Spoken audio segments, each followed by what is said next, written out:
বিসমিল্লাহির রহমানির রহিম।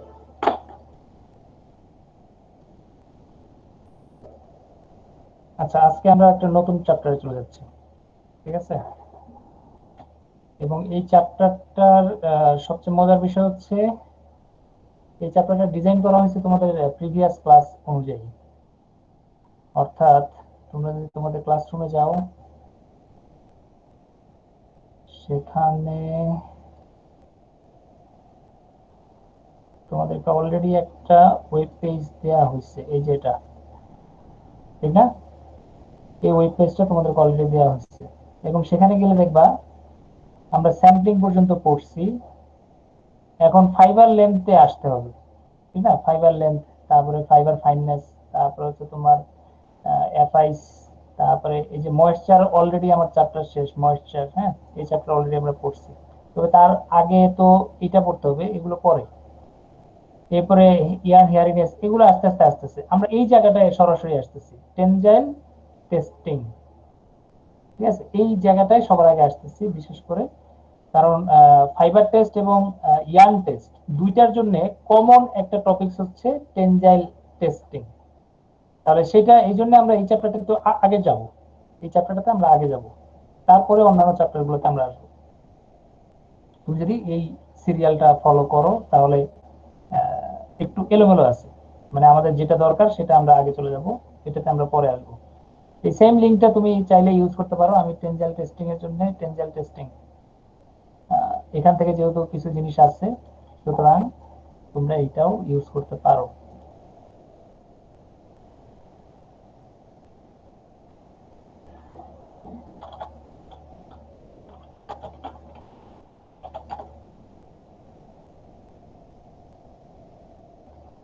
ওকে, তাহলে এটা গেল ক্লাসরুম শেষ আর কি, ক্লাসরুমের যে কাজটা। এখন আমরা আমাদের টপিকসে চলে আসি। টপিকসে আমরা আজকে কি শিখবো? টেনজাইল টেস্টিং।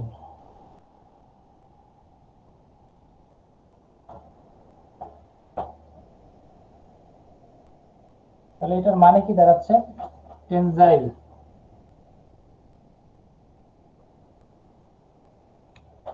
টেনজাইল ওয়ার্ডটাই কেমন না, লেন্থ ওয়াইজ, ঠিক না? টেনজাইল বলতে বোঝাচ্ছে লেন্থ ওয়াইজ। লেন্থ ওয়াইজ তোমার ফোর্স অ্যাপ্লাইড হবে এবং সেই অ্যাপ্লাই ফোর্সের এগেইনস্টে তার রিঅ্যাকশনটা কেমন হবে, সেই জিনিসগুলো আমরা এখানে আলোচনা করব। তো তার আগে আমরা একটু দেখবো যে ফ্যাক্টরস এফেক্টিং দ্য টেনজাইল প্রপার্টিজ। এখন কি কি ফ্যাক্টর, এই যে আমরা অনেকগুলো ফ্যাক্টর অলরেডি পড়লাম, ফাইবারের ময়েশ্চার, তারপরে তোমার স্যাম্পলের স্যাম্পল কিভাবে সিলেক্ট করতে হয় এটা আমরা পড়ছি, তারপরে টেম্পারেচারের একটা এফেক্ট আমরা দেখছি, তারপরে আমরা দেখছি কি ফাইবারের অ্যামাউন্ট, অ্যামাউন্ট অফ ফাইবার যদি তুমি নাও তাহলে সেটারও একটা এফেক্ট চলে আসে যদি আমি রেজাল্ট টেস্ট করতে যাই।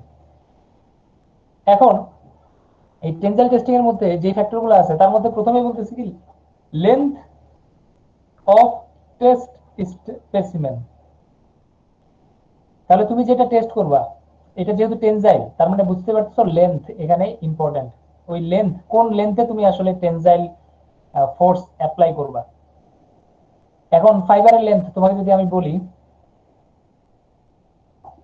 ইয়ান টেস্ট করতেছি, আরেকটা হচ্ছে কি ফেব্রিক টেস্ট করতেছি। এখন ইয়ান টেস্টের ক্ষেত্রে ইয়ানের অবস্থা কেমন? একেবারে চিকন, এইরকম একটা ছোট্ট চিকন একটা ইয়ান। হ্যাঁ, আবার তুমি যদি মাল্টিপল ইয়ান নাও, মাল্টিপল মানে এটা সিঙ্গেল না, একসাথে অনেকগুলো ইয়ান আছে, একসাথে অনেকগুলো, এগুলো কিন্তু লেন্থ, লেন্থ ওয়াইজ। তাহলে এদের একটা অবস্থা হচ্ছে ভিন্ন। এখন ওর কন্ডিশন একরকম, ওর কন্ডিশন কিন্তু আরেক রকম, যদিও দুইটাই একই পরিমাণ লেন্থ, ঠিক আছে? আবার যখন আমি ফেব্রিক টেস্ট করতেছি তখন বুঝতে পারতেছো ফেব্রিক একটা হচ্ছে স্ট্রাইপ আকারে একটা টুকরা, ফেব্রিক হচ্ছে একটা টুকরো।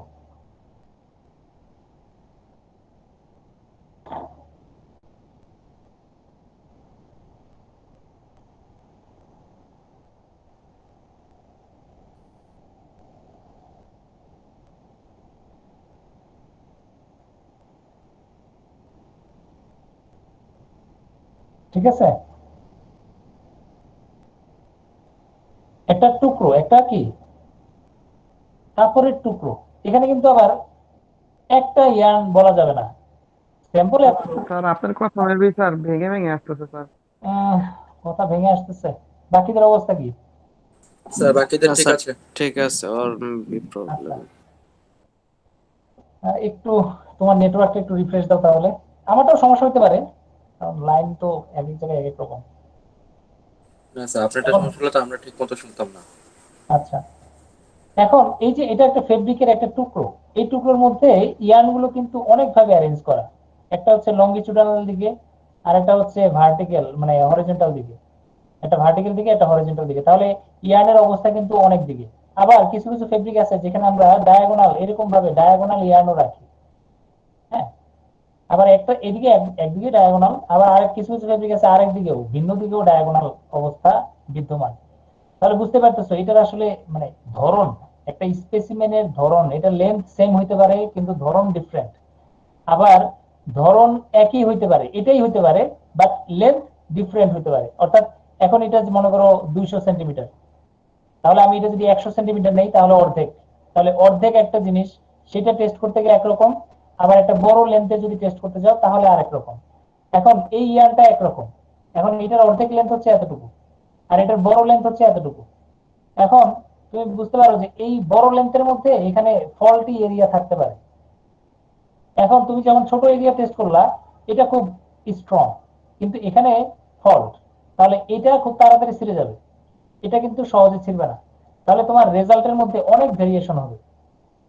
আবার এখানে দেখো, এখানে অনেকগুলো ইয়ান থাকার কারণে কি হচ্ছে, এখানে ফল্ট আছে বাট বাকিগুলোতে নাই, মানে বিষয়টা এরকম। আবার অনেকগুলোতে ফল্ট আছে, তখন কিন্তু আরেক রকম, একটা মাত্র ভালো।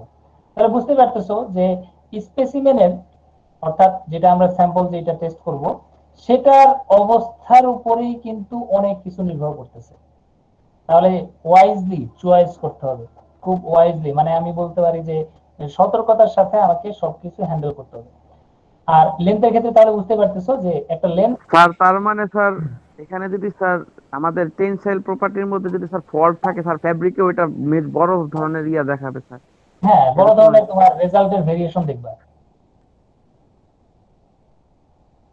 ঠিক না? ওই যে তোমরা যখন টেস্ট করো তখন দেখবা যে একবার আসছে কত 120, আরেকবার আসছে কত 105, আবার টেস্ট করলা দেখলে পেলে যে 120। আরে তোমার তো নিজের মাথায় খারাপ হয়ে যাবে, কি রে ভাই, তিনবার টেস্ট করলাম একবারও দেখি মিলে না। ঠিক আছে, কারণটা কি? কারণ হচ্ছে এগুলো, যেগুলো আমরা কি দেখি না।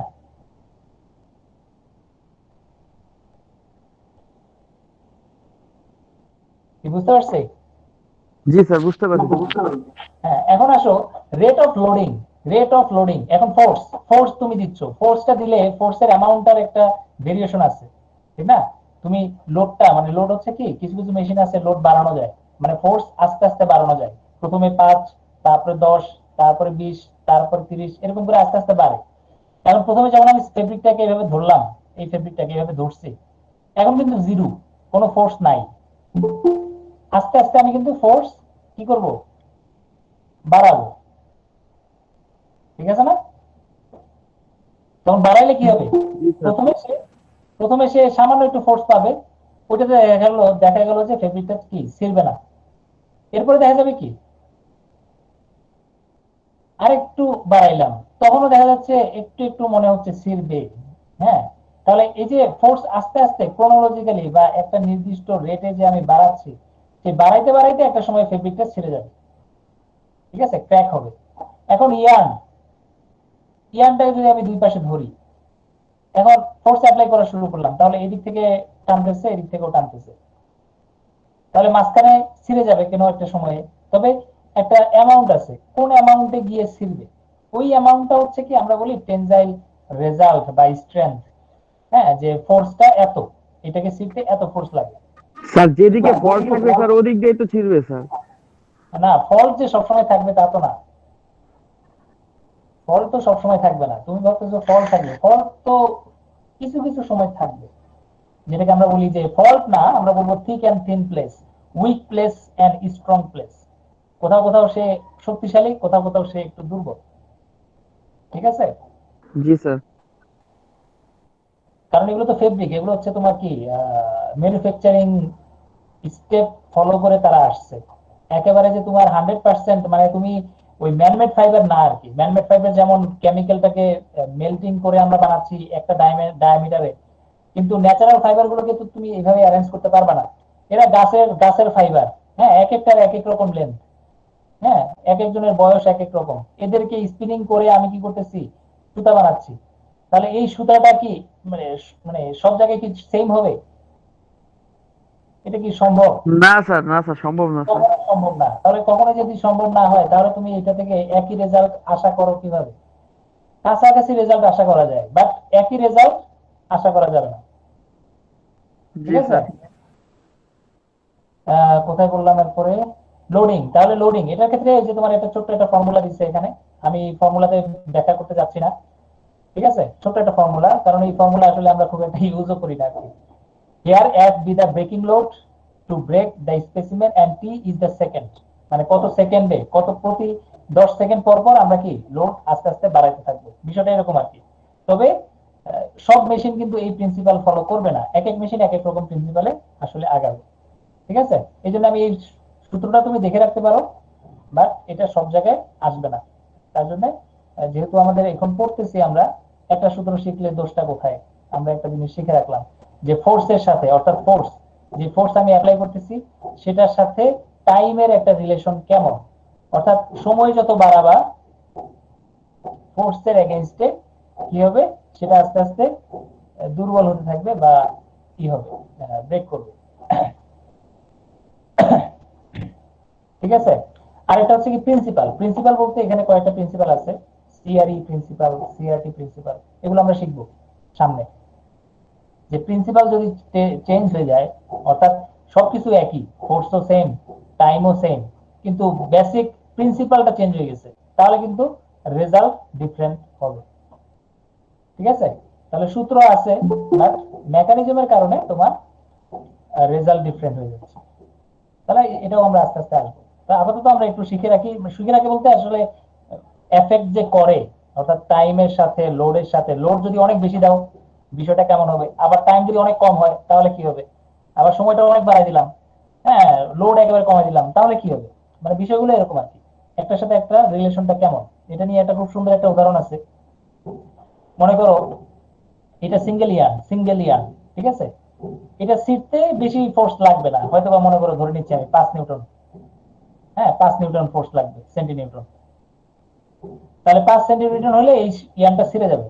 এখন তুমি আস্তে আস্তে মনে করো একটু একটু করে বাড়াইলা, এই 5 নিউটনই আস্তে আস্তে মানে 5 নিউটন পর্যন্ত আসলে না সে ব্রেক করতেছে, তার আগে দেখা যাচ্ছে 1 সেন্টিনিউটন, তারপরে 1.5, তারপরে 2, তারপরে 2.5, এভাবে আস্তে আস্তে আমরা দিছিলাম, প্রতি 10 সেকেন্ড পর পর আমরা বাড়াচ্ছিলাম।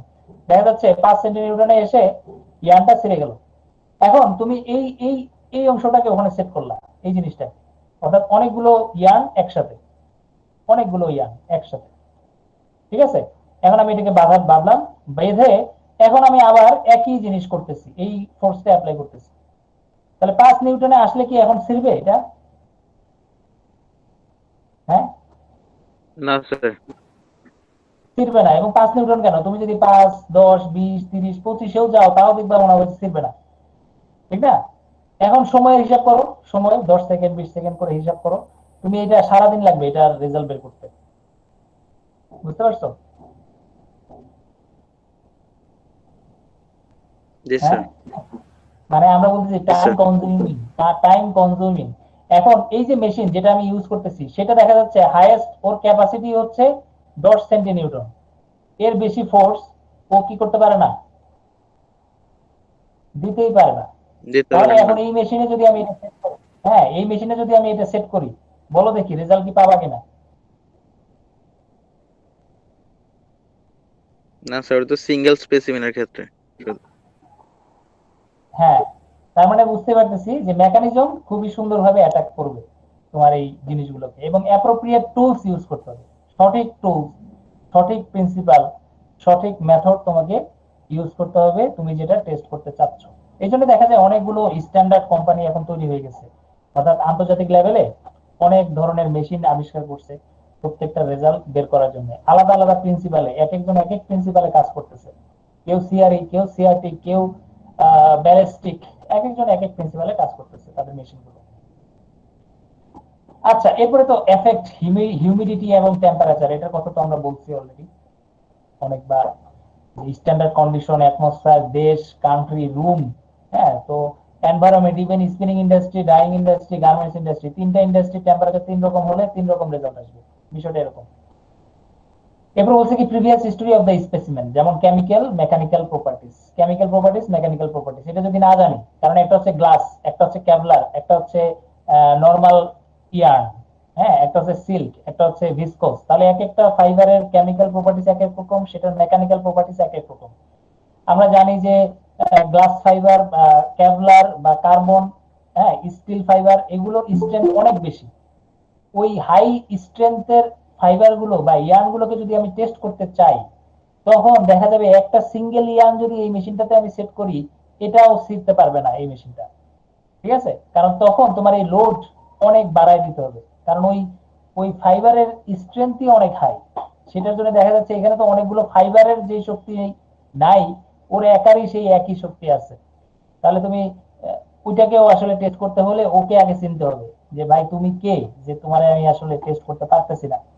হ্যাঁ, এই মেশিন আমার কাছে আছে, কিন্তু এই মেশিন দিয়ে তো আমি কাজই করতে পারতেছি না। তার মানে আসলে বোঝা যাচ্ছে যে তোমার আসলে মেশিনের ধরনও কিন্তু চেঞ্জ হয়ে যাবে যদি ফাইবারের কেমিক্যাল প্রপার্টিজ চেঞ্জ হয়ে যায়। এবার বলছে ফর্ম অফ স্পেসিমেন, এই যে তোমার কম্পোজিশন, স্ট্রাকচার, বাকি তো গুলো আছেই, এগুলো তো থাকবেই, কারণ এগুলো আমরা অলরেডি জানি যে অনেক ধরনের ম্যাটেরিয়ালের প্রপার্টিজ, বিশেষ করে ইয়ার্ন প্রপার্টিজ বিদ্যমান, ঠিক না? টুইস্ট, স্ট্রেংথ, ইলাস্টিসিটি, ইলাস্টিক, এই যে ইলাস্টিক কথাটা বলতেছে, একটা ইয়ার্ন, হ্যাঁ, মাত্র একটা ইয়ার্ন, সিঙ্গেল একটা ইয়ার্ন, কিন্তু এটা ইলাস্টিক। ইলাস্টিক মানে হচ্ছে কি এক্সটেনশন করতে পারে অনেক। তাহলে এখন এটা মেশিনে ঢুকাইলাম, ঢুকাই আমি টেস্ট করতেছি, এবং তুমি দেখবা যে এটা এতটুকু স্যাম্পল ঢুকাইছি, এত বড় স্যাম্পল আমি টেনে লম্বা করলাম, তারপরেও সে কি করতেছে না, ফিরতেছে না। কারণ কি, ওর প্রপার্টিস হচ্ছে এটা, ও এক্সটেন্সিবল। ঠিক আছে, এবং ওকে যদি তুমি ছেড়ে দাও, ও আবার এতটুকু হয়ে যাবে। মানে হচ্ছে কি তোমার ফোর্স ওর উপরে কোনো কাজই করতেছে না। ঠিক আছে, যেটাকে আমরা বলি elastic material, elastic fabric, elastic yarn. তাহলে ওগুলো টেস্ট করার ক্ষেত্রে স্যাম্পল বা মেকানিজম ডিফারেন্ট হবে।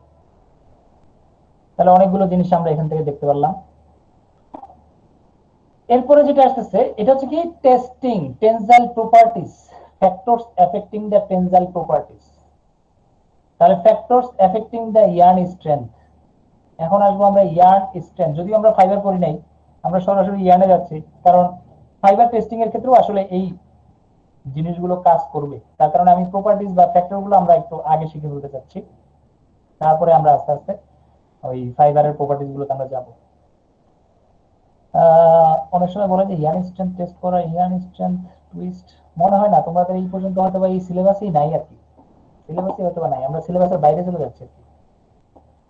আচ্ছা, factor affecting the yarn strength এর মধ্যে তাহলে এখন কি কি আছে? স্ট্যাপল লেন্থ, ফাইবার ফাইননেস, এগুলো আমরা সব টেস্ট করবো একটা একটা করে। Fibre strength, twist, evenness, length variation, ফাইবারের লেন্থ ভেরিয়েশন, যেটা আমরা বলছিলাম ন্যাচারাল ফাইবারের লেন্থ ভেরিয়েশন, ফাইবার ফিনিশ, কারণ আমরা জানি যে অনেক কিছু ইয়ার্ন আছে যেগুলোকে আমরা কি কেমিক্যাল ট্রিটমেন্টও করে থাকি, তাহলে সেগুলোর ক্ষেত্রে তার বৈশিষ্ট্য ডিফারেন্ট হয়ে যাবে। এবং জেনারেল কিছু ফ্যাক্টর আছে, তার মধ্যে যে কেমিক্যাল প্রপার্টিস আছে, মেকানিক্যাল প্রপার্টিস আছে, ইভেন ম্যাচিউরিটি আছে অফ দ্য ফাইবার, টেম্পারেচার আছে, moisture regain, moisture content and relative humidity তো আছেই। তাহলে বুঝতে পারতেছি এই সবগুলো ফ্যাক্টর প্লাস আরো অনেক জানা অজানা ফ্যাক্টর আছে যেগুলো কি করতে পারে, ইয়ার্নের স্ট্রেংথকে ডিফারেন্ট রেজাল্টে নিয়ে যেতে পারে, ডিফারেন্ট প্রিন্সিপালে, ডিফারেন্ট মেথডে ডিফারেন্ট রেজাল্ট শো করতে পারে। আমরা কি জিনিসগুলো বুঝতে পারতেছি?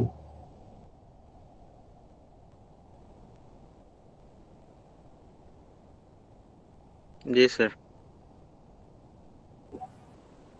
এখন তোমাদের আর এই জায়গাটুকুতে অর্থাৎ ফ্যাক্টর রিলেটেড কোনো কোয়েশ্চেন আছে কিনা আরো?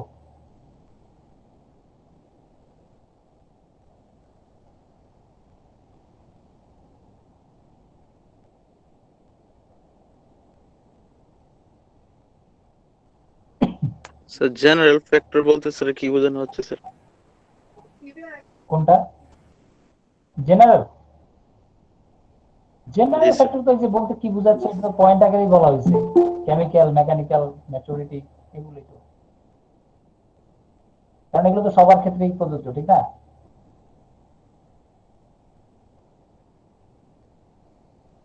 এটা একেবারে ফাইবারের অবস্থায় আর কি, ফাইবারের অবস্থায় যেটা এখানে যে কথাটা বলা হচ্ছে সেটা হচ্ছে ইয়ানের কথা বলা হচ্ছে, কিন্তু ফাইবারের প্রপার্টিসও কিন্তু ইয়ানকে এফেক্ট করে, ঠিক না? এগুলো যেটা দেখতেছো সেটা হচ্ছে ইয়ানের প্রপার্টিস, ম্যাক্সিমাম ইয়ানের প্রপার্টিস। আর এখানে যেটা আছে সেটা হচ্ছে কার, ফাইবারের প্রপার্টিস। বুঝতে পারছি কি?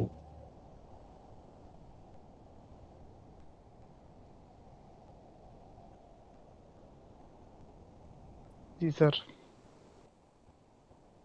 কারণ আমরা ইয়ান বানাবো কি দিয়ে? আমরা তো ইয়ান বানাবো ফাইবার দিয়ে, নাকি? জি স্যার। তাহলে আমরা ফাইবার, ফাইবার দিয়ে তো স্যার ইয়ান বানাবো। তাহলে ফাইবারের প্রপার্টিস তো ফার্স্ট, মানে প্রথমে লাগবে ফাইবারের প্রপার্টিস। এখন কথা হচ্ছে ফাইবার বানাবা কি দিয়ে? Sir fibre, sir man made fibre হইলে তো স্যার ওটা বিভিন্ন ধরনের কেমিক্যাল এসব দিয়ে স্যার বানানো যায়, কিন্তু ন্যাচারাল তো স্যার বানানো র যায় না। মেটেরিয়াল। ন্যাচারাল বানানো যাচ্ছে না, বাট এটা তো নেচার থেকে আসতেছে না। ন্যাচারাল তো কেমিক্যাল স্ট্রাকচার আছে, যেমন সেলুলোজ বলি আমরা, প্রোটিন বলি আমরা, বলি কি ভেজিটেবল ফাইবার, আমরা বলতেছি কি রাবার, হ্যাঁ, রাবারি, এগুলো সবই তো তোমার ন্যাচারাল সোর্স। ইভেন ম্যানমেড ফাইবারের সোর্সও কিন্তু ন্যাচারাল সোর্স।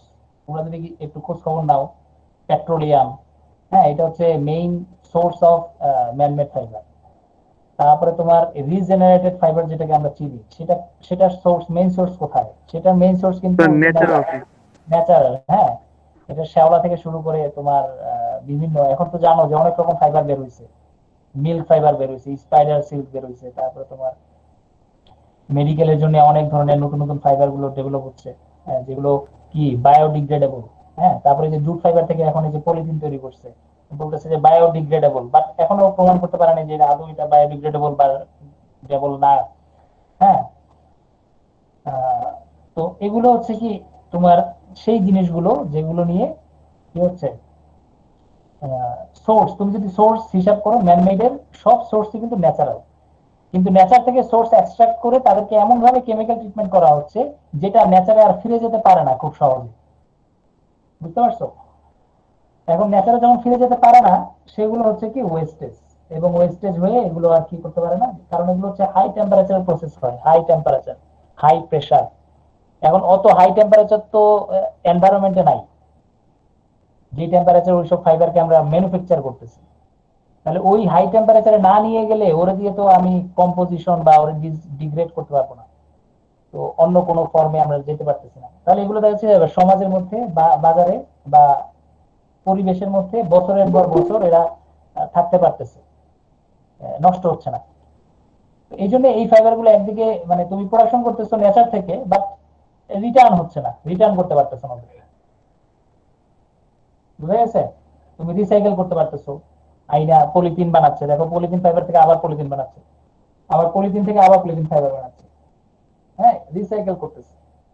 কিছু কার্বন ডাই অক্সাইড নিঃসরণ হচ্ছে, মানে একটা থেকে আরেকটাতে ড্যামেজ হচ্ছে আর কি। এটা আর কখনো তোমার ফেরত যাবে না যতক্ষণ ধরে তুমি এটাকে ওই ধরনের ফর্মেটে আর নিয়ে না যাবে। ঠিক আছে, যত চেষ্টাই করো না কেন, এটা অলরেডি একটা কি আনফ্রেন্ডলি, এনভায়রনমেন্ট ফ্রেন্ডলি ফর্মেটে আর নাই, ও একটা অন্য ফর্মেট চলে গেছে। এখন তোমাদের এগুলো সম্পর্কে একটু চিন্তা ভাবনা করতে হবে, তাহলে বুঝতে পারতেছো ওইসব সবগুলো প্রপার্টিস এখানে এক সামারিতে বলা হয়েছে। এখন সবগুলো তার ডেসক্রিপশন করাটা এখানে আর সম্ভব না আর কি, কারণ আমাদের সাবজেক্ট হচ্ছে আমরা টেক্সটিং করব, টেস্টিং। বাট এই রেজাল্টটাকে কে কে এফেক্ট করবে সেটা আমাকে আসলে জানতে হবে, আদারওয়াইজ তুমি পারবা না। অনেক সময় কি হয়, ওই যে তোমাদেরকে আমি বললাম না, প্রথম কাজটা কি, আইডেন্টিফিকেশন অফ দা ফাইবার। প্রথমে আমরা যে অংশটা বলছিলাম যে এটা যে আসলে কটন ফাইবার নাকি পলিয়েস্টার, নাকি নাইলন নাকি কার্বন নাকি সিলিকন, তুমি জানবা কিভাবে? সেটা আগে জানতে হবে। এখন কেমিক্যাল টেস্ট হোক, এটা বার্নিং টেস্ট হোক, এটা হ্যান্ডফিল হোক, এটা যেটাই হোক না কেন, সেই মেথডে আগে তোমাকে আইডেন্টিফাই করতে হবে যে আমি কি টেস্ট করতে যাচ্ছি। তারপরে আসবে বাকি জিনিসগুলো, এই সবগুলো তোমার জানার পরে তুমি টেস্ট করতে পারবা।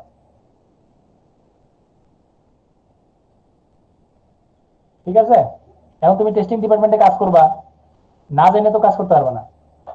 যদি না জেনে কাজ করতে চাও তাহলে যে এরকম ঝামেলায় পড়বা। মেশিন আছে, সবকিছু আছে, কিন্তু টেস্ট করতেছো, রেজাল্ট পাইতেছো না। সারাদিন লটকে আছো মেশিন নিয়ে, ম্যাটেরিয়াল নিয়ে। তুমি জানো না মেশিন কি, তুমি জানো না ম্যাটেরিয়াল কোনটা। বুঝতে পারছো? টেস্ট করে কোনো রেজাল্টই পাচ্ছ না। আবার এটা ইলাস্টিক, মনে হচ্ছে এত ছোট একটা স্যাম্পল দিলেই ছিঁড়ে যাবে, কোনো সমস্যা নেই, বাট আসলে এটা ছিঁড়তেছে না। ঠিক আছে?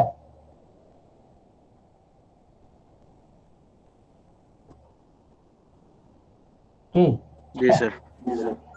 টেস্টিংটা খুবই ইন্টারেস্টিং তো। এবং ইন্ডাস্ট্রিতে তুমি দেখবা এই ডিপার্টমেন্টটা খুবই আরামে থাকে আর কি, অল টাইম।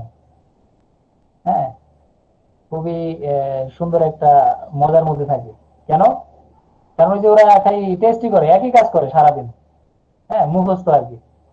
আনলো, মেশিনে লাগাইলো, রেজাল্ট আসলো, আনলো, লাগাইলো, মেশিনে টেস্ট হলো, বাস রেজাল্ট রেজাল্ট রেজাল্ট, খালি রেজাল্ট রেজাল্ট রেজাল্ট। বাট এরপরের কাজটা কিন্তু ইম্পর্টেন্ট।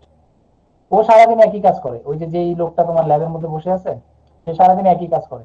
পরের কাজটা হচ্ছে ইম্পর্টেন্ট, যে আমার প্রোডাকশন হচ্ছে, আমি একটা জিনিস তৈরি করতেছি, একটা ইয়ার্ন তৈরি করতেছি, একটা ফেব্রিক তৈরি করতেছি। এখন এটার প্রপার্টিসটা কি ঠিক আছে কিনা, আমি যেটা প্রোডাকশন করতে চাচ্ছি সেটাই কি এটা কিনা। তৈরি করতে চাচ্ছি 32, 32, ঠিক না? 32 কাউন্ট, এটা আমি তৈরি করতে চাচ্ছি, কিন্তু মেশিন মেশিন কি করতেছে, তৈরি করতেছে কত, 30। তাহলে কি হইলো? তুমি যদি টেস্ট না করো তাহলে তো বুঝতে পারবে না যে এই মেশিনটা ইন্ডাস্ট্রিতে 30 কাউন্টের প্রোডাকশন দিচ্ছে। বরঞ্চ তুমি বুঝবা যে কি 32 কাউন্টের প্রোডাকশনটা চলতেছে, চলতেছে, বাস চলতেছে, মেশিন সবকিছু ঠিক আছে, র্যাও ম্যাটেরিয়াল ঠিক আছে, বাস চলতেছে। এখন এই 30 কাউন্ট প্রোডাকশন দিচ্ছে, তুমি টেস্ট না করলে জানবা কিভাবে? অনেক সময় বলা হয় testing is the wastage of sample. Testing কি একটা ওয়েস্টেজ, যত বেশি টেস্ট করবা তত বেশি ওয়েস্ট হবে। কিন্তু ওয়েস্ট না করলে তুমি কোয়ালিটি মেনটেন করতে পারবা না। তাহলে এখানে অপটিমাম একটা কন্ডিশনে তোমাকে যাইতে হবে। How to ensure 100% quality. That means আমি 32 কাউন্ট তৈরি করতেছি, এটা সবসময় 32 কাউন্টই তৈরি হবে, এটা 30 কাউন্ট যাতে না আসে। কোনো কারণে এটা 31 কাউন্ট হয়ে গেছে, তাহলে তোমার সাথে সাথে একটু নজরে রাখতে হবে যে এরপরে কোন দিকে যাচ্ছে, এটা কি 32 দিকে যাচ্ছে নাকি 30 দিকে যাচ্ছে। যদি 30 দিকে যায় তাহলে বুঝতে পারতেছো তোমার মেশিনের সেটিং মেটিং ওলট পালট হয়ে গেছে। হ্যাঁ, রোলার ক্ষয় হয়ে যাচ্ছে, বা ওইদিকে ফাইবার কম হয়ে যাচ্ছে, ম্যাটেরিয়ালের মধ্যে প্রপার্টিস চেঞ্জ হয়ে যাচ্ছে, ফিনিশ প্রোডাক্ট চেঞ্জ হয়ে যাচ্ছে, অথবা ইনপুটে একটা ঝামেলা হয়েছে, ইনপুট কাউন্ট ঠিক নাই। তাহলে আমাকে এখনই তাড়াতাড়ি আগের মেশিনটা চেক করতে হবে, অর্থাৎ এই মেশিনের সমস্যা না থাকলে আগের মেশিনের সমস্যা আছে, যে কোনো একটাকে ধরতে হবে তাড়াতাড়ি গিয়ে, এবং তোমাকে ডিসিশন নিতে হবে যে কি করা যায়। তাহলে এই কাউন্ট থেকে এই কাউন্টে যাইতে হলে কি করতে হবে, সেই ডিসিশনটা তোমাকে নিতে হবে। মানে এই রেজাল্ট বা এই টেস্টিং তোমাকে হেল্প করবে তোমার ইঞ্জিনিয়ারিংটাকে প্রপার ওয়েতে করার জন্য। এমন না যে টেস্ট করলে তুমি অনেক কিছু পেয়ে যাবে, টেস্ট করলে তুমি কিছুই পাবা না, এটা শুধু একটা রেজাল্ট পাবা, অনলি একটা রেজাল্ট। বাট এর পরের কাজটা হচ্ছে তোমার ইঞ্জিনিয়ারিং, অর্থাৎ যেটা তুমি এই যে শিখতেছো সেই কাজটা হচ্ছে এরপর, যে তুমি এটাকে কিভাবে ঠিক করবা, কোয়ালিটিটা কিভাবে মেনটেন করবা, যেটাকে আমরা বলছিলাম textile testing and quality control. সেই জায়গাটায় আমরা যাব। ঠিক আছে, কথাগুলো বোঝা যাচ্ছে কিনা? স্যার হুম, কারো কোনো কোয়েশ্চেন? অনেকে লাস্টে আসছে, মাত্র জয়েন করছে।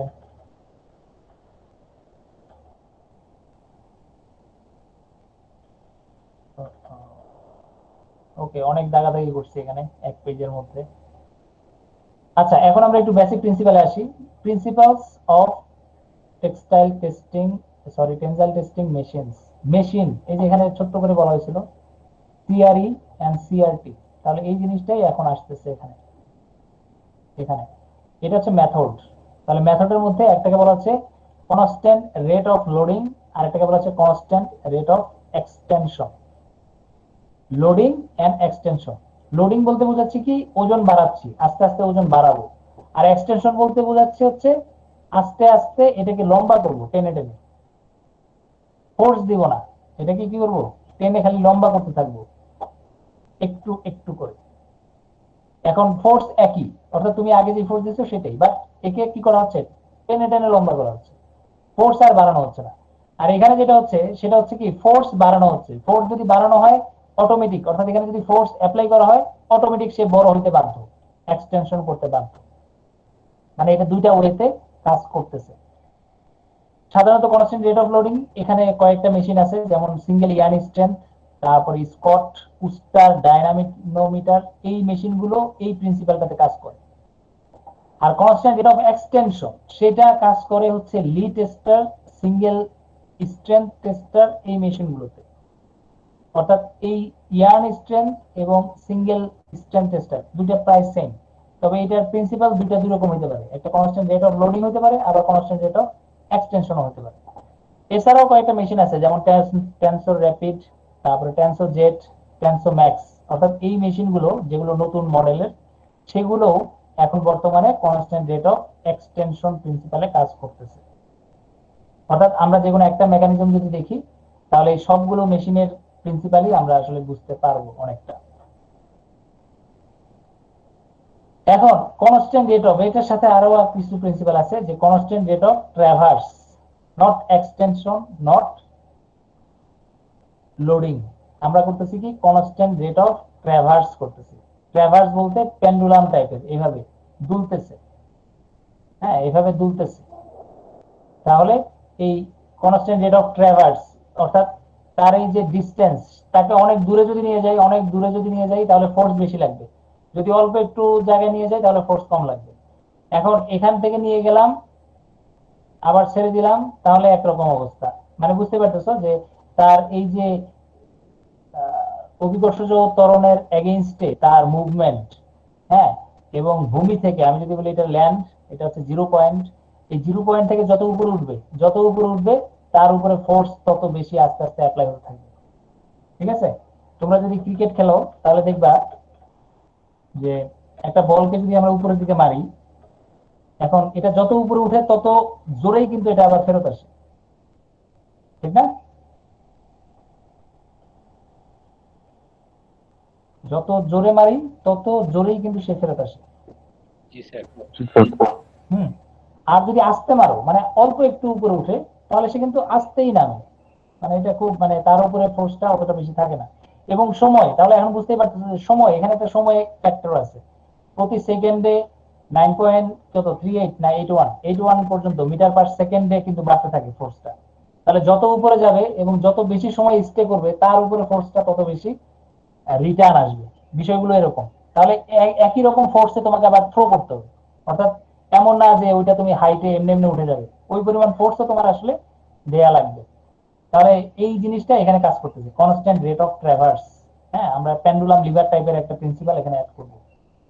আরেকটা আছে ballistic, ballistically strengths, ballistic just break, ballistic impact. হ্যাঁ, হঠাৎ করে ভেঙে দিব, এক কথায় এটাকে অনেক সময় বলা হয় বার্স্টিং, একেবারে বার্স্টিং করে দিব, ছিঁড়ে যাবে আর কি। আরেকটা বলছি ইলেকট্রনিক, এটা ইলেকট্রনিক গেজ বা তোমার ট্রান্সডিউসার, হ্যাঁ, ইলেকট্রনিক মেকানিজম দিয়ে আমরা আবার এটা করতে পারি। অর্থাৎ এখানে তোমার এই ধরনের কোনো কিছুই নাই, যেটা আছে হচ্ছে সেটা হচ্ছে সেন্সর, সেন্সর, ফটো সেন্সর, অন্যান্য সেন্সর গুলো দিয়ে আমরা মেজার করতেছি যে আসলে ফোর্স কতটুকু।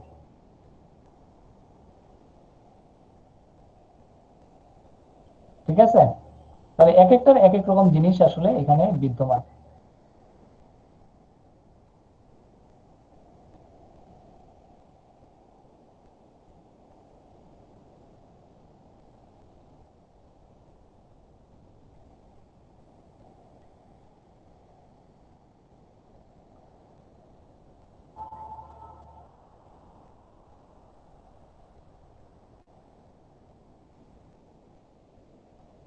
ওকে,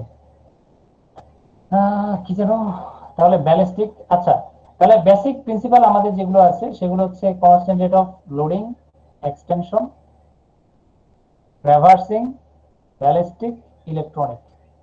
এখন ইলেকট্রনিকটা যেটা হচ্ছে সেটা হচ্ছে এটাতে আসলে শেখার মতো, আমাদের জন্য শেখার মতো কিছু তেমন একটা নাই আর, তাই না? সার্কিট রিলেটেড চলে গেছে, ইলেকট্রিক্যাল ডিপার্টমেন্টে চলে গেছে, প্লাস অন্যান্য যে সেন্সর ডিভাইস গুলো আছে, ফটো সেন্সর, অন্যান্য জিনিসগুলোতে চলে যাবে। ম্যাগনেটিক ফিল্ড, ইলেকট্রিক্যাল ফিল্ড, এই জিনিসগুলো মানে ইলেকট্রিক্যাল মেকানিজমের মধ্যে যখন আমরা ঢুকবো তখন দেখবা ওই জিনিসগুলো কাজ করতেছে, ম্যাগনেটিক, ইলেকট্রিক্যাল, ইলেকট্রিক ফিল্ড, হ্যাঁ, তারপরে তোমার photo sensor, presence or absence, এই ধরনের জিনিসগুলো, স্ক্যানিং, এখন একটা কথা বলে স্ক্যানিং করা হয়, হ্যাঁ, স্ক্যানিং করে আমরা কিছু আইডিয়া নিয়ে আসতেছি লেন্থ মেজারমেন্টের জন্য বা ফাইবার হেয়ারিংনেস আন্ডারস্ট্যান্ডিং এর জন্য। তারপরে ইদানিং কিছু তারা কি করতেছে, ওই যে সিমুলেশন টাইপের কাজ করতেছে, যেটা হচ্ছে সফটওয়্যার রিলেটেড, যে অবজার্ভিং অনেক ডাটা তারা কি করছে সফটওয়্যারের মধ্যে ঢুকাইছে, সেই ডাটা অনুযায়ী যদি কোনো কিছু ম্যাচ করে সেটার সাথে রিলেট করে দেন সে একটা তোমাকে ধারণা দিচ্ছে। এই ধরনের বিষয়গুলো এখন আস্তে আস্তে ট্রাই করা হচ্ছে এই মেশিনগুলোতে ইমপ্লিমেন্ট করার জন্য। ইভেন তোমরা দেখবে কিছু কিছু মেশিনে কম্পিউটার অলরেডি চলে আসছে, কম্পিউটার অর্থাৎ মেশিন দিয়ে আমরা টেস্টও করতেছি বাট রেজাল্টটা আসতেছে কম্পিউটারের মধ্যে এবং সেটা রেকর্ড করে রাখতেছে, ওটা ওই মেশিনের মধ্যে রেকর্ড হয়ে যাচ্ছে।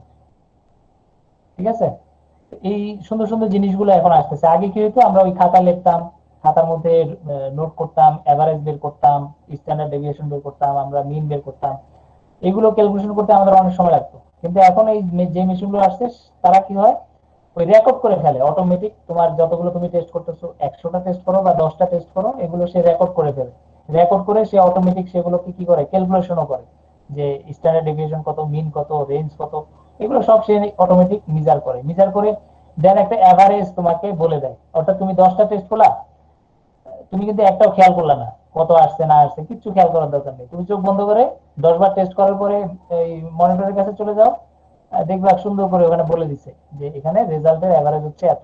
অর্থাৎ আপনি যে 10টা টেস্ট করছেন, এই 10টা টেস্টের রেজাল্ট কত, এটা।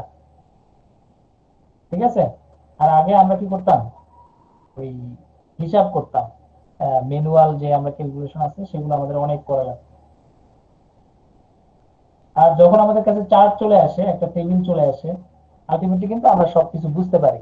আমার ওই কম্পিউটার আসলে দরকারও হয় না, অটোমেটিক যদি তোমার এক্সপিরিয়েন্স থাকে এইসব সম্পর্কে, তুমি অটোমেটিক ওই ডাটা কয়েকবার টেস্ট করলে বুঝতে পারবা যে আসলে এটার এভারেজ হচ্ছে এত। এখানে আমার ওই ধরনের কম্পিউটারের কোনো দরকারই নেই। কম্পিউটার কাজ করতেছে কখন, ওই রেকর্ড করে রাখতে, সে সেভ করে রাখতে পারে আজকের কাজ, কালকের কাজ, পরশু দিনের কাজ, এইভাবে আস্তে আস্তে সে দীর্ঘদিনের কাজগুলো রেকর্ড করে রাখতে পারে। যখন তোমার দরকার হবে তখন তুমি আবার নিতে পারবা। আর যদি তুমি কাগজ ইউজ করো তাহলে দেখবে যে খুঁজতে হবে কবে টেস্ট করছি, কোনটা টেস্ট করছিলাম, কোন বায়ারের কাজ করছিলাম, কোন অর্ডার ছিল, এই যে অনেক ডাটা তোমাকে কি হবে, খুঁজতে হবে। এই খুঁজার ঝামেলা থেকে বাঁচার জন্য এখন কি হচ্ছে, কম্পিউটার রিলেটেড ডকুমেন্ট গুলো এখন ভালো কাজ করতেছে, হিস্টোরিক্যাল ডাটা আমরা খুঁজে পাচ্ছি। আচ্ছা, আজকে তাহলে আমরা খুব ছোট্ট দুইটা মেথড দেখবো, একটা হচ্ছে সিআরএল মেথড, একটা হচ্ছে সিআরটি মেথড। এখানে ছোট্ট দুইটা এক্সাম্পল দেওয়া হয়েছে, যে এরকম একটা দুইটা স্যাম্পল, এই যে এখানে এ বি দুইটা জায়গায় আমি কি করছি, মাঝখানে স্যাম্পলটা আটকায় দিলাম, আটকায় দেওয়ার পরে অপর একটা প্রান্তে কি করতেছি, আস্তে আস্তে ওয়াটার মলিকুল অ্যাড করতেছি, পানি দিচ্ছি, ওয়াটার।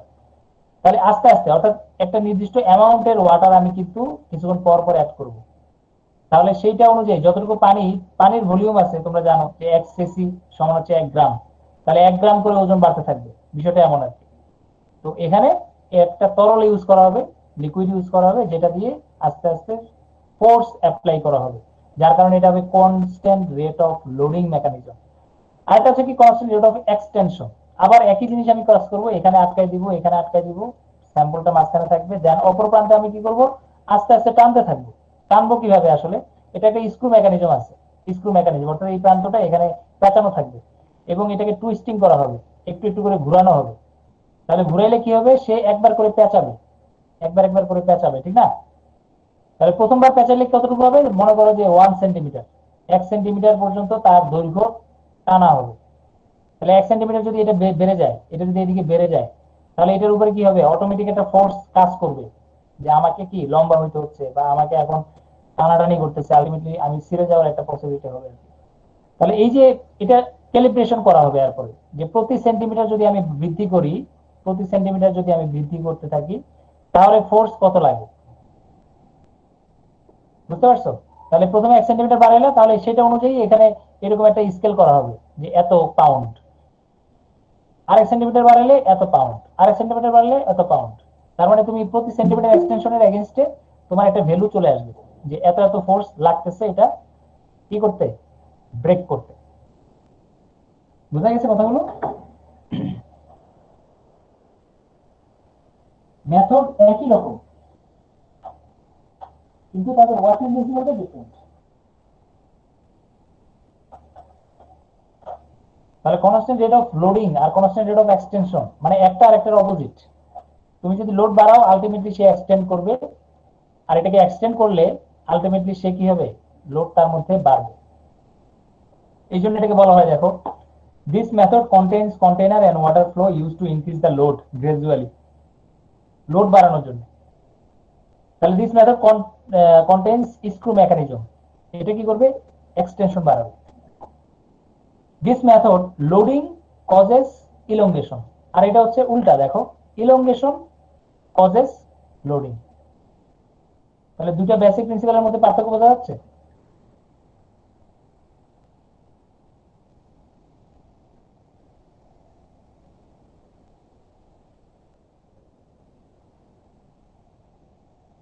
হ্যাঁ, স্যার ফার্স্ট স্টেপটা আরেকবার বলুন। জি স্যার। টিআরএল এটা এটা লোডিং, এখানে ওজন বাড়ানো হচ্ছে। তোমার আমি যদি এই যে আলু পটল কিভাবে ওজন করে বলো তো, প্রথমে কি, প্রথমে 1 কেজি দিয়ে দেয়, আধা কেজি, তারপরে যদি তুমি 5 কেজি কিনো, ওর কাছে বাটখারা নাই 5 কেজি, তাহলে ও কিভাবে করে?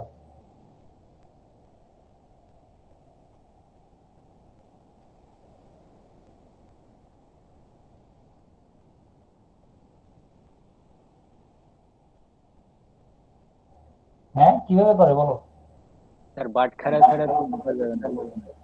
হ্যাঁ, বাটখারা নাই, 5 কেজিরটা নাই, ওর কাছে আছে মনে করো 1 কেজি 1 কেজি 1 কেজি 1 কেজি, তাহলে প্রথমে 1 কেজি দিবে, তারপরে 2 কেজি দিবে, তারপরে 3 কেজি দিবে, এরকম করে করে 5 কেজি পর্যন্ত যাবে না? জি স্যার। বিষয়টা এরকম আর কি। তো এখন এই স্পেসিমেন্টার ফোর্স কত আমি জানি না, তাহলে আমি কি করতেছি, এখানে পানি অ্যাড করতেছি 1 সিসি, তারপরে আরেক সিসি, তারপর আরেক সিসি, তারপর 1 সিসি, মানে আস্তে আস্তে বাড়াচ্ছি। তাহলে 1 সিসি মানে হচ্ছে কি 1 গ্রাম,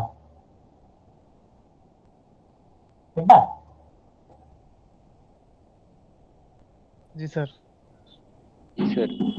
তাহলে 1 গ্রাম সমান কত পাউন্ড জানো কি? আবার পাউন্ড সমান কত নিউটন?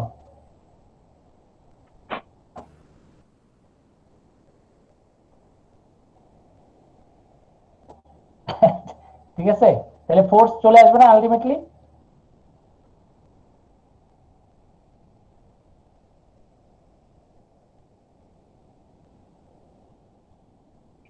কি আসবে না আসবে না? স্যার ওই ক্ষেত্রে কি আমাদের যে 1 গ্রাম সমান কত পাউন্ড বা 1 পাউন্ডে কতটুকু নিউটন এটা কি উল্লেখ করা থাকবে নাকি আমাদের মুখস্থ রাখতে হবে?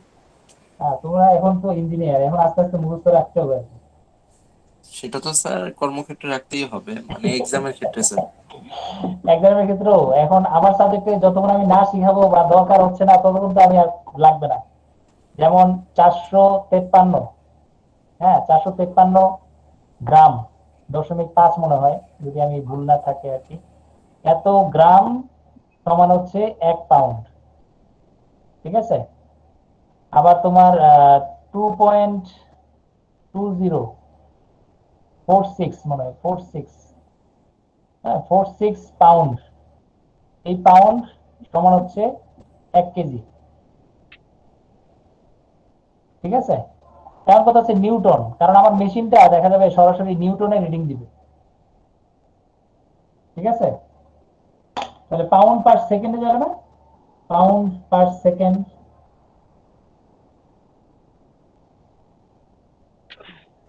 অথবা কেজি পার সামথিং, এরকম একটা ইউনিটে যাচ্ছে না?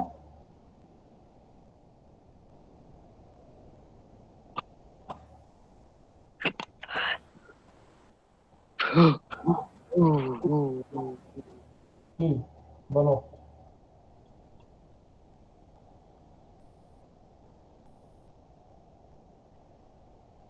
ওরকম একটা ইউনিট তো লাগবে না, কত ফোর্স জি লাগতেছে, স্যার। কত নিউটন, তাহলে কত নিউটন ফোর্স লাগতেছে। কারণ এখানে তো একটা সময়ের ব্যাপার আছে, তোমার কিছুক্ষণ আগে বললাম না, তুমি যে ফোর্সটা বাড়াইতেছো, তাহলে সেকেন্ডে সেকেন্ডে আমি বাড়াচ্ছি, তাহলে প্রতি সেকেন্ডে ফোর্সটা বাড়তেছে না?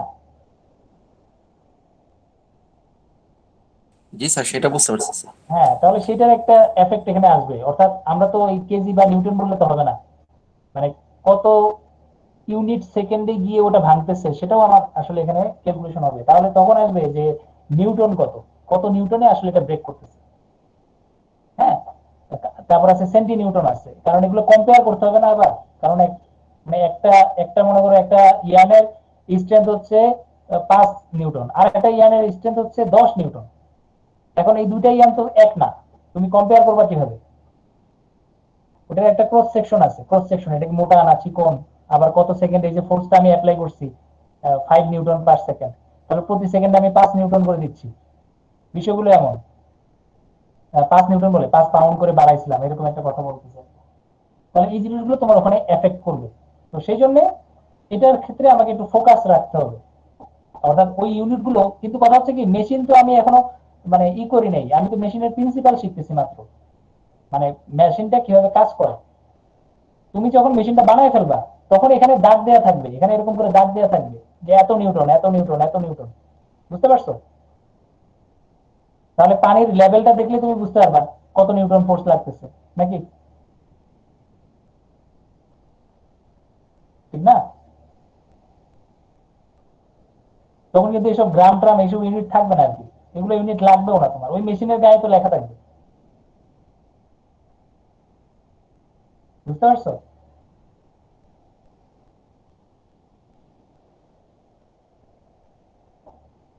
কারণ মেশিনগুলো কেমন দেখবে, এরকম এরকম একটা ক্লকের মতো থাকে, এখানে দাগ দেওয়া থাকে, নাকি? কাটাটা এখানে আসলে একটা রিডিং, এখানে আসলে আরেকটা রিডিং। আবার কিছু থাকে হচ্ছে স্কেল, এরকম একটা লম্বা স্কেল, তাহলে এখানে দাগ দেওয়া থাকে। আর এই দাগের ভ্যালু কিন্তু আর ওই আমাদের ইঞ্চি সেন্টিমিটার এগুলো কিন্তু না, ওদের রিডিং কিন্তু ডিফারেন্ট, ঠিক না? যেমন আমরা থার্মোমিটার বানাইছি, থার্মোমিটার, ঠিক না? থার্মোমিটারের মধ্যে কি দাগগুলো, এটা কি ইঞ্চি সেন্টিমিটার?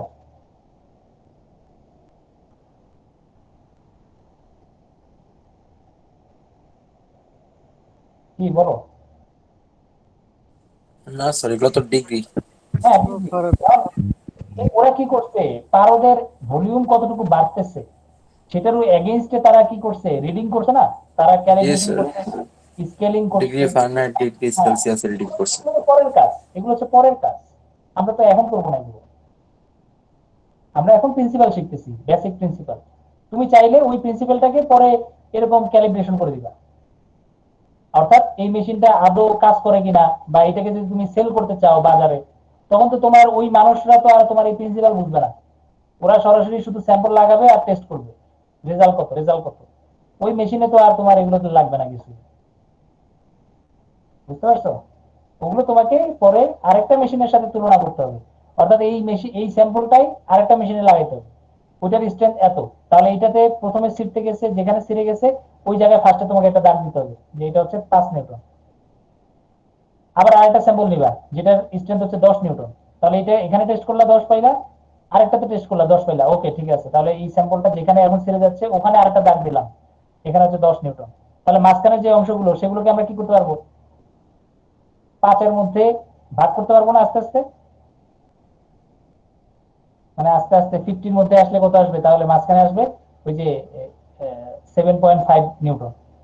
তারপর ওটাকে আবার ভাগ করবো, যে তাহলে এখান থেকে এতটুকু আবার ভাগ করি, তার মাঝখানে কত, তার মাঝখানে আসলে কত হবে। তাহলে তখন দেখবা যে তোমার আস্তে আস্তে এটা কি হবে, স্ট্যান্ডার্ড হয়ে যাবে। এই মেশিনটা দিয়ে তুমি তখন ওই ওই টেস্টিং বা আদার যে স্কেলটা সেটা আর তোমার লাগবে না, তুমি এই মেশিন দিয়েই তখন কি করতে পারবা, টেস্ট করতে পারবা।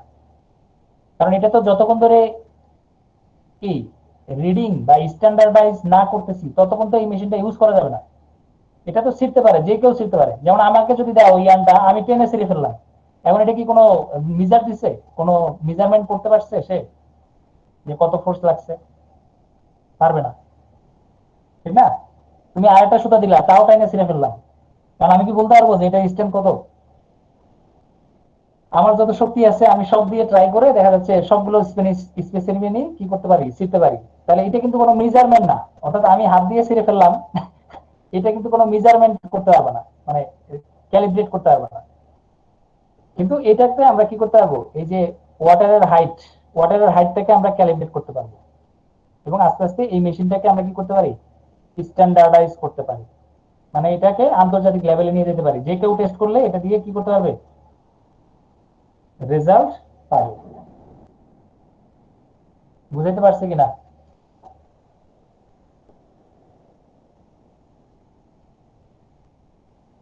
কি সিআরএল মেথড বুঝতে পারছি?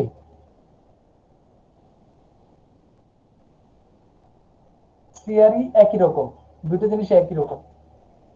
তাহলে ওখানে এক্সটেনশনের উপর ভিত্তি করে, অর্থাৎ প্রতি প্যাচ, প্রতিটা রোটেশন, প্রত্যেকটা রোটেশনকে তুমি কি করবা, ক্যালিব্রেশন করবা একটা একটা করে দাগ দিয়ে। একবার ঘুরাইলে কি হয়, সাধারণত একটা প্যাচ একটা টুইস্ট আগায়, ঠিক না? একটা স্ক্রুকে ঘুরাইলে একটা টুইস্ট আগায়, একটা টিথ আগায়। বিষয়টা এরকম, একটু একটু করে তোমাকে কি করতে হবে, ক্যালিব্রেট করতে হবে।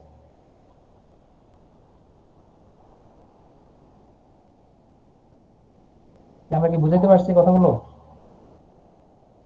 ওগুলো তো পরের জিনিস। এখন তুমি যদি ওরকম একটা মেশিন বানাতে চাও তাহলে তোমাকে ওইভাবে আগাইতে হবে, হিসাব করতে হবে,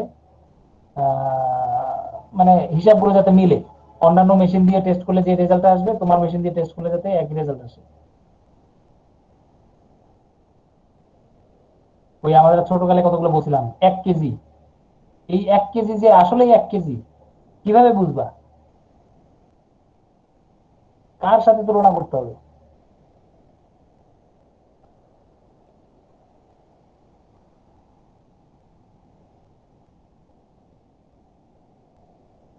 তো এটা তো একটা ইউনিট, স্ট্যান্ডার্ড ইউনিট ধরে নেওয়া হয়েছে স্যার।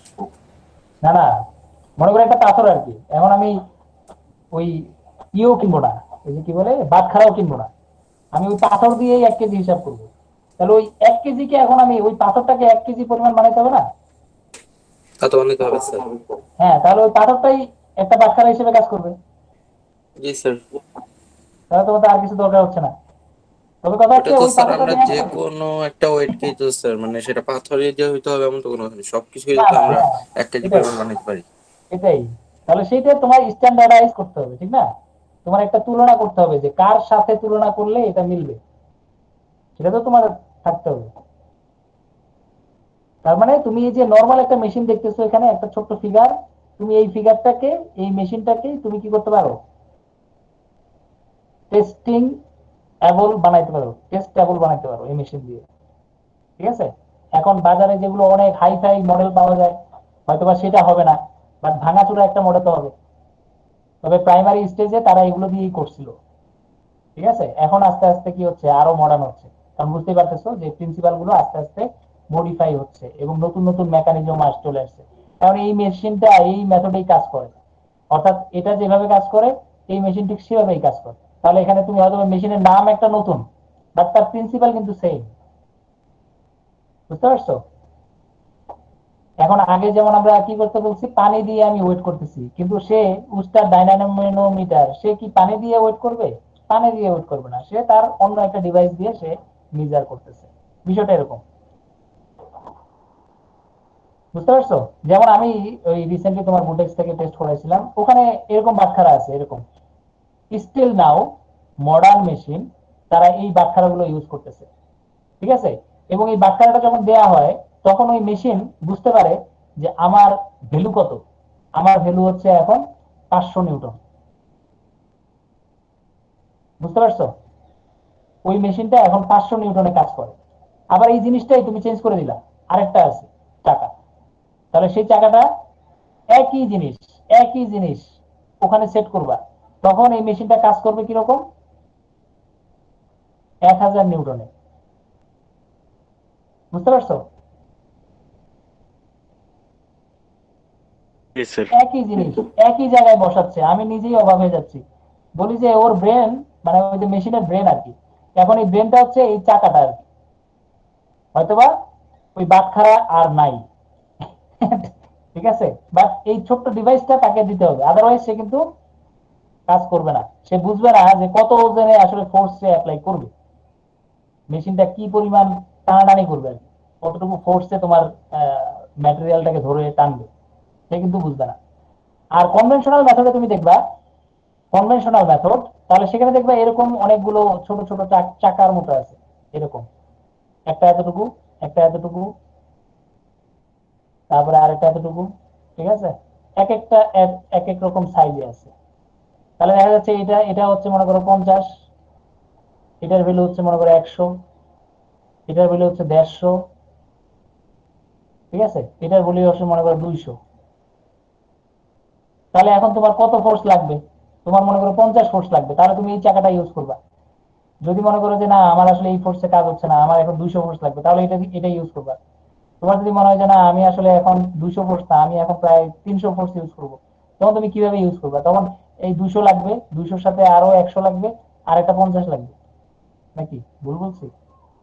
400 হয়ে গেছে, সরি। তাহলে 200 প্লাস এই 100, 300 লাগবে। তাহলে 300, এই দুটা বাটখারা লাগবে একসাথে। জিনিসগুলো বুঝাতে পারছি? মেশিন একই, কাজও করতেছে তারা একই প্রিন্সিপালে, বাট তুমি হয়তো বা পার্টস গুলো ডিফারেন্ট দেখতেছো, মনে হচ্ছে জানো কি রে ভাই এটা নতুন মেশিন। হ্যাঁ, আমরা কি করে আসলাম আর এখন বর্তমানে মেশিনের কি অবস্থা, আমাদেরকে তো স্যার এটা পড়ায় নাই। আসলে তোমাদেরকে স্যার তো এটা পড়াবে না, পড়াইছে যেটা সেটা হচ্ছে প্রিন্সিপাল পড়াইছে, ওই প্রিন্সিপালে মেশিন গুলো কাজ করতেছে, নট লাইক দ্যাট যে এই প্রিন্সিপালটার মধ্যে এইগুলো থাকতে হবে। ঠিক আছে, প্রিন্সিপালটাকে তুমি যেভাবে চাও, ইভেন এই যে এরকম মডার্ন হয়ে গেছে যে চাকা একটা সেন্সর, এই সেন্সর দিয়ে সে কাজ করতেছে। অর্থাৎ এই ডিভাইসটা এই ছোট্ট একটা চাকার মতো, একটা প্লেটের মতো, এটা যদি ওখানে দিয়ে দাও, ও সে 1000 নিউটনে কাজ করবে। অন্য কোনো মানে এটা দিলে সে কাজ করবে না, এই দুইটার বদলে তুমি অন্য কিছু দিলেও সে কাজ করবে না, কারণ সে এই দুইটা ছাড়া আর কাউকে চিনেই না। ঠিক আছে, আমরা কি দুইটা মেথড বুঝতে পারতেছি কিনা? ছোট্ট একটা পার্থক্য আমরা করছি। হ্যাঁ, অল ইন অল আমরা এখানে আর কথা বলতে চাচ্ছি না আর আপাতত। বলো, কোনো কোয়েশ্চেন আছে কিনা? বুঝেছি স্যার। ওকে, যদি কাজে লাগে আর কি, তাহলেই চলবে। আমরা দুইটা মেথড শিখলাম, আর আছে তোমার তিনটা মেথড। তিনটা মেথডের মধ্যে হয়তো আমরা আর দুইটা করতে পারি, এরপরে আমরা হয়তো আর এদিক থেকে যাবো না, আমরা আবার আমাদের স্যার এই মেথড দুইটা স্যার টেক্সটাইল ফিজিক্সে পড়ানো হয়েছিল আমাদের, বুঝতে কোথায়? স্যার সহজেই। টেক্সটাইল ফিজিক্সে স্যার। ও, তাহলে তো ভালো হয়েছে, সি- এটা তো আর ভালো হলো, টেক্সটাইল ফিজিক্সে তোমাকে পড়ানো হয়েছে, বাট এই প্রিন্সিপালে যে এখন আমাদের টেস্টিং মেশিন কাজ করবে সেটা তো আর পড়ানো হয়নি না। ঠিক আছে, এখন থেকে আমাদের জি নতুন মেশিন গুলো জি আসতেছে, স্যার। সেগুলো এখন কাজ করবে ওই প্রিন্সিপাল, ইভেন আরো বেটার মেকানিজমে আসলে কাজ করবে। তাহলে আমরা আস্তে আস্তে সেদিকে যাব, এবং তোমার যে মেশিন গুলো তোমাদের টেস্টিং ল্যাবে অলরেডি আছে এক্সিস্টিং, সেগুলো তোমরা দেখবা যে এই প্রিন্সিপালে কাজ করতেছে অলরেডি। যেমন লি স্ট্রেন্থ মেশিনটা তুমি দেখবা এটা এই মেথডে কাজ করবে। তার জন্য আমরা এই মেথডটা একটু শিখে নিলাম, সাথে সাথে আমরা কি শিখলাম, আমরা ফ্যাক্টর গুলো শিখে নিলাম, কি কি ফ্যাক্টর রিলেটেড সেটাও আমরা শিখে নিলাম। তাহলে দুই দিক থেকে আমরা আগে গেলাম। এখন আমরা আবার সেই ফাইবার টেস্টিং থেকে আবার আস্তে আস্তে, মানে হয়তো এই সপ্তাহে তো আর আমরা শেষ করতে পারি নাই, মানে নেক্সট উইকে হয়তো আমরা এই দুটা শেষ করে দেন ফাইবার টেস্টিং এ আবার ফেরত যাব। ঠিক আছে, ওই ফাইবার টেস্টিং এর মধ্যে আমরা আস্তে আস্তে ওকে যাব। স্যার। ফাইবার টেস্টিং এর সিলেবাস খুব ছোট আর কি, তোমাদের সিলেবাসে খুব বেশি কিছু নাই, মানে পড়ানো ধরলে খুব তাড়াতাড়ি শেষ হয়ে যাবে। যদি আমরা শুধু শুধু কন্টেন্ট ফিল আপ করি বা শুধু কন্টেন্ট গুলো পড়ি, আর যদি সিস্টেমেটিক যাই তাহলে হয়তো আমাদের একটু দেরি হবে, বাট আমরা একটু সুন্দরভাবে আগাইতে পারবো, কোনো কিছু মিস হবে না। ও তোমাদের এখানে কি হলো, আমরা একটা জিনিস তো দেখি নাই, চেক করে নেই। তোমাদের সিলেবাস কই গেল? হ্যাঁ, তাহলে এখানে দেখো, এই যে এই জায়গাটায় single fibre, fibre bundle comparison of different method between single fibre and bundle test. এই অংশের অনেকখানি তোমার কাজ শেষ হয়ে যাচ্ছে, ঠিক আছে? এই জায়গাটায় আমরা এখন হাত দিচ্ছি। আমরা অলরেডি এই চ্যাপ্টারটা শেষ করে আসছি, দেখা যাচ্ছে তো না? জি স্যার। আমরা এখন এই জায়গাটায় আছি, কারণ আমরা বেসিক যে মেথডটা ডিফারেন্ট মেথডটা পড়লেই আমরা আসলে ওই টেস্টিং সিঙ্গেল হোক আর বান্ডেল হোক সবই আমরা পারবো আর কি। হ্যাঁ, তাহলে আমার আর কোনো ঝামেলা নেই। অর্থাৎ এখান থেকে আমার এই চ্যাপ্টারটা এদিক থেকে করে শেষ হয়ে যাবে, আর এদিক থেকে আমরা এই অংশটা শেষ করে ফেলছি অলরেডি বলতে পারি। তাহলে এটা যদি শেষ হয়ে যায় তাহলে তুমি দেখতেই পারতেছো তোমার সিলেবাসে আর মাত্র 2টা অংশ থাকতেছে। হ্যাঁ, মাত্র 2টা অংশ থাকতেছে। তাহলে ওই 2টা অংশ যদি আমরা এখান থেকে শুরু করি, অর্থাৎ এটা যদি আগাইতে পারি, মিড টার্মের অর্ধেকও যদি আমরা শেষ করতে পারি, এনাফ, আমাদের সিলেবাস অনেক আগে যাবে। ওকে, তাহলে এখন তোমাদের কাজ হচ্ছে কি, এই ছোট্ট একটা ক্লাস টেস্টের একটা প্রিপারেশন নেওয়া আস্তে আস্তে। হ্যাঁ, তোমরা সিলেবাস ঠিক করবা কোনটার মধ্যে কতটুকুর মধ্যে দিবা, যে কোনো একটা চ্যাপ্টার বা 2টা চ্যাপ্টার নিবা, নেওয়ার পরে ওটা সিলেক্ট করবা যে স্যার এটার উপর আমরা পরীক্ষা দিতে পারি।